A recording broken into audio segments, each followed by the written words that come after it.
आज की हमारी कहानी है बहू या नौकरानी। एक दर्द भरी कहानी। पूरे 4 साल बाद हेमंत कनाडा से लौटा। कनाडा में एक ब्यूटी प्रोडक्ट बनाने वाली कंपनी के लिए हेमंत काम करता था। हेमंत अपने देश अपने घर लौटकर काफ़ी खुश था। एयरपोर्ट पर उतरते ही हेमंत की नज़रें अपने परिवार वालों को खोजने लगी। जल्दी ही उसे अपने माँ बाप, भाई भाभी, बड़ी बहन और खुद की 3 साल की बच्ची भी एयरपोर्ट पर खड़े नजर आई। लेकिन उसकी नज़रें शोभा को खोज रही थी। वो सोचने लगा, यह शोभा मुझे मिलने आई क्यों नहीं, और ऊपर से उसने हमारी छोटी सी बच्ची को भी यहाँ भेज दिया। अश्विन एयरपोर्ट पर सबसे हंसी खुशी मिला। फिर उसने शोभा के बारे में पूछा तो उसकी दीदी बोल पड़ी, भाई वो घर पर ही है, तुम्हारे लिए खाना तैयार कर रही है।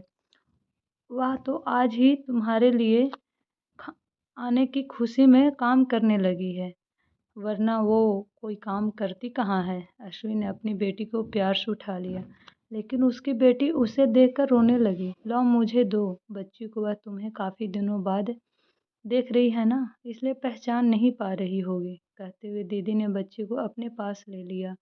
सभी टैक्सी में बैठकर अपने घर की तरफ रवाना हुए। अश्विन अपने परिवार से मिलकर खुश था, लेकिन यह बात कि शोभा उसे एयरपोर्ट पर मिलने नहीं आई उसे काफ़ी परेशान कर रही थी। वो सोचने लगा, क्या खाना बनाना इतना ज़्यादा ज़रूरी था, मुझसे मिलने से भी ज़्यादा, और वो भी जब मैं 4 साल बाद वापिस आया हूँ। इन्हीं ख्यालों में घर तक का आधा रास्ता बीत गया। अब उसकी बच्ची उसे देखकर रो नहीं रही थी, इसलिए अश्विन उसके साथ खेलने लगा। बाकी का आधा रास्ता भी खत्म हुआ और सब घर पर पहुंच गए। गाड़ी की आवाज़ सुन शोभा बालकनी में आकर खड़ी हो गई और अश्विन की तरफ देखने लगी। अश्विन भी जैसे ही गाड़ी से उतरा तो उसने सबसे पहले दरवाजे की तरफ और बाद में बालकनी की तरफ नजरें घुमाई, जैसे वह शोभा को ही देखना चाहता हो। अश्विन के से नजरें मिलते ही शोभा के चेहरे पर मुस्कान झलक पड़ी। अश्विन भी उसे देखकर हल्के से मुस्कुरा दिया। सभी घर के अंदर गए। शोभा सबके लिए पानी लेकर आई और सभी को पानी देने के बाद फिर से किचन में चली गई चाय बनाने के लिए। थोड़ी देर तक सभी परिवार वालों से बातें करने के बाद अश्विन शोभा को बुलाने लगा। माँ ने उसे बीच में ही टोकते हुए कहा, रहने दो उसे किचन में, थोड़ा काम कर लेने दो, बाद में अपने आप आ जाएगी। तुम बैठो यहाँ मेरे पास, वैसे भी कहाँ ज़्यादा काम करती है वह। अश्विन यही बात दूसरी बार शोभा के बारे में सुन रहा था। अब उसने सोचा कि मेरे परिवार वाले मुझसे झूठ थोड़ी बोलेंगे, हर दिन नहीं होता होगा उसको इतना काम, आज थोड़ा सा है, करने देते हैं, मैं बाद में उससे बात कर लूँगा। अश्विन अपने परिवार वालों से बातचीत में मगन हो गया।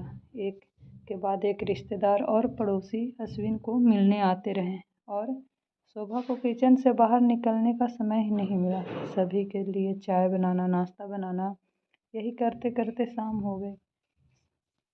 शाम होते ही अकेली शोभा इस बड़े से परिवार का खाना बनाने में जुट गई। 2 घंटे बाद सभी परिवार वाले खाना खाने के लिए डाइनिंग टेबल पर बैठे थे, सिवा शोभा के। अश्विन चाहता था कि शोभा भी उसके साथ बैठकर खाना खाए, लेकिन फिर माँ ने कहा, अगर वह भी खाना खाने बैठ जाएगी तो सबको परोसेगा कौन। सभी के लिए खाना खाने के बाद शोभा ने अकेले खाना खाया। रात को सोने के वक्त अश्विन और शोभा अच्छे से मिल पाए।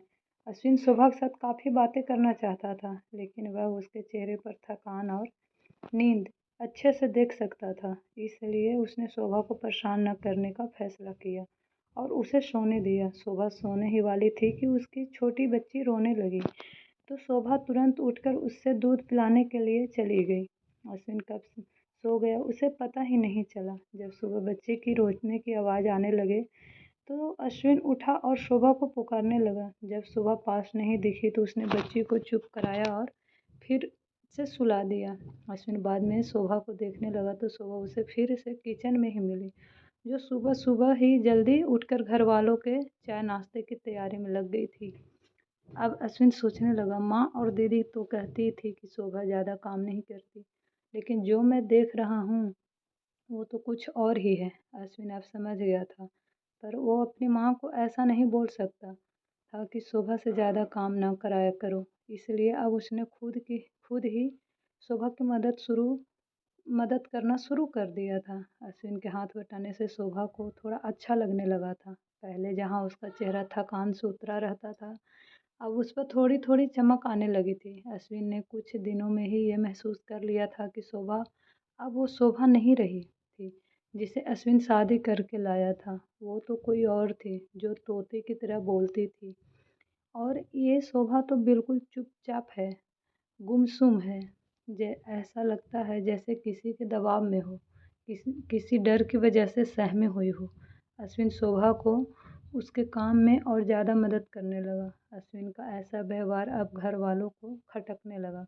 घर के सभी बड़ों और उसकी दीदी ने मिलकर अश्विन को समझाया, तुम अपनी बीवी की मदद करते हो, उससे हमें कोई ऐतराज़ नहीं नहीं है, लेकिन तुम्हें भी एक हद तक ही ऐसा करना चाहिए। जब तक कोई तुम्हें ऐसा करता ना देख रहा हो, तब तक सब ठीक है, लेकिन जब कोई तुम्हें बीवी के होते हुए बर्तन धोते देखे तो वो अच्छा थोड़े ही लगता है। और सोचो, आगे चलकर शोभा को तुम्हारे हेल्प की आदत पड़ गई तो तुम्हारा अपना काम में ध्यान लगाना मुश्किल हो जाएगा। अश्विन हमेशा से ही अपने परिवार वालों की बात मानता आया था। जिस तरह से अब सब अश्विन ने जिस तरह से सब ने अश्विन को समझाया था, अश्विन भी उनकी बातों में आ गया। अब अश्विन शोभा की मदद करने से कतराता था। कभी कभार वो बच्ची के लिए दूध गर्म कर लिया करता, उससे ज़्यादा कुछ नहीं। घर वालों ने अश्विन को विदेश जाने से मना कर दिया और कि यहीं पर कुछ काम कर लो। अश्विन ने अब घर से ही ब्यूटी प्रोडक्ट ऑनलाइन बेचना शुरू कर दिए। उसकी परिवार भी बढ़ गया। अब उसे 2 बेटियां और 1 बेटा था। दोनों बेटियां स्कूल जाने लगी थी, लेकिन बेटा अभी भी छोटा था। जितना अश्विन कमाता था, उतना सबके लिए काफ़ी न था। काफ़ी सोच विचार करने के बाद अश्विन ने यह फैसला किया कि वह अब शोभा के साथ शहर में जाकर रहेगा, जहाँ पर शोभा भी काम कर पाएगी और वह घर से ही अपने ब्यूटी प्रोडक्ट बेचना शुरू रखेगा। इस तरह से वे अपने पैसों की तंगी को पूरा करेंगे। परिवार वालों ने भी अश्विन को इजाज़त दे दी। अश्विन चाहता था कि माँ भी उसके साथ रहे, लेकिन माँ को शहर में आना मंजूर न था। माँ बड़े भाई के साथ रहने लगी। शहर में अब शोभा नौकरी करती और अश्विन घर से ही ऑनलाइन अपने प्रोडक्ट बेचता। कई साल ऐसे ही बीत गए। शोभा घर का काम और बाद में बाहर का काम करके पहले से भी ज़्यादा थकी थकी रहने लगी। परिवार वालों की अश्विन के दिमाग में डाली बातें अभी भी उस पर असर करती थी। वह यहाँ पर भी शोभा का हाथ न बटाया करता। अश्विन अब दिन रात अपने प्रोडक्ट बेचने में मसरूफ़ रहता। कभी कभी शोभा उससे कहती कि मुझे अच्छा नहीं महसूस हो रहा है, मुझे डॉक्टर के पास ले चलो। वो हाँ कह देता, लेकिन अपने काम में इतना खो जाता कि कभी उसको डॉक्टर के पास ले ही नहीं जाता। शोभा तो बीमार थी, लेकिन एक बार अश्विन बहुत ज़्यादा बीमार हो गया। इतना बीमार हो गया कि उसे अस्पताल में भर्ती करवाना पड़ा। अस्पताल में अश्विन के पास सिर्फ शोभा थी और कोई नहीं। इतना बीमार होने के बाद भी उसके परिवार वाले सिर्फ उससे मिलकर वापस अपने घर चले गए थे। उसका सहारा बनने के लिए, उसकी तकलीफ बांटने के लिए कोई भी उसके साथ नहीं था। बिस्तर पर पड़े और शारीरिक तकलीफ से गुजर रहे अश्विन को अपनों का ऐसा व्यवहार बहुत तकलीफ दे रहा था। फिर वह सोचता कि उसने भी तो शोभा के साथ जिंदगी भर यही किया है। क्या वो शोभा का जीवन साथी सिर्फ नाम का ही नहीं था? जब साथ देने की बारी आती थी तो उसने दूसरों के बहकावे में आकर उससे किनारा कर लिया था।